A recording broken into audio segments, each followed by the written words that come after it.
Elle s'est refermée vendredi dernier sur ce spectacle circassien qui a mobilisé le plus grand chapiteau d'Europe 4 soirs durant pour le spectacle Earth Meetender de la compagnie Cirque Vost. La saison 2023-2024 de Seine-Vosges a attiré près de 22 000 spectateurs pour 81% de taux de fréquentation. Un bon cru avec un regret majeur, la volte-face de Zao de Sagazan, la jeune chanteuse aux 4 victoires de la musique qui était programmée mais s'est finalement désengagée. Il y a 2 structures, Foi et nous, qui ont été annulées. C'est juste insupportable. Quand je la vois absolument partout, l'argument qui m'est donné, c'est il faut qu'elle prépare ses zéniths.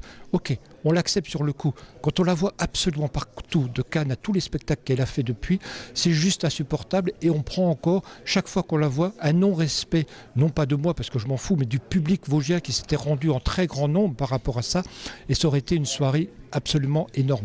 Donc voilà, c'est une vraie souffrance et bien évidemment c'est des choses à ne pas faire quand on est dans une relation artistique, bien évidemment qu'on ne peut pas faire ce genre de choses. La 18e saison de Seine-Vosges, scène conventionnée d'intérêt national art et création depuis janvier et pour 3 ans, débutera en septembre.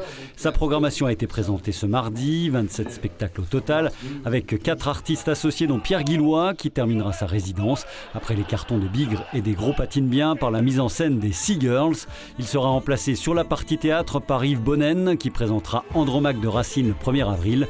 Autre artiste qui fait son entrée dans le giron Seine-Vosges, le danseur et chorégraphe vosgien de hip-hop Kevin Brio qui proposera fin février Rouler Tambour avec de jeunes Guyanais. Une programmation très éclectique donc selon l'expression consacrée avec toujours carte blanche au directeur artistique par le financeur principal, la communauté d'agglomération d'Épinal.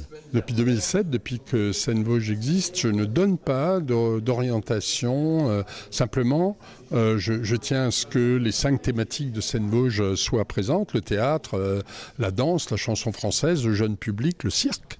Mais sans cela, je ne donne absolument aucune directive artistique. La seule chose que je demande, c'est que des spectacles puissent être donnés dans l'ensemble des communes de la communauté d'agglomération, ce qui sera de nouveau le cas pour la saison 2024-2025.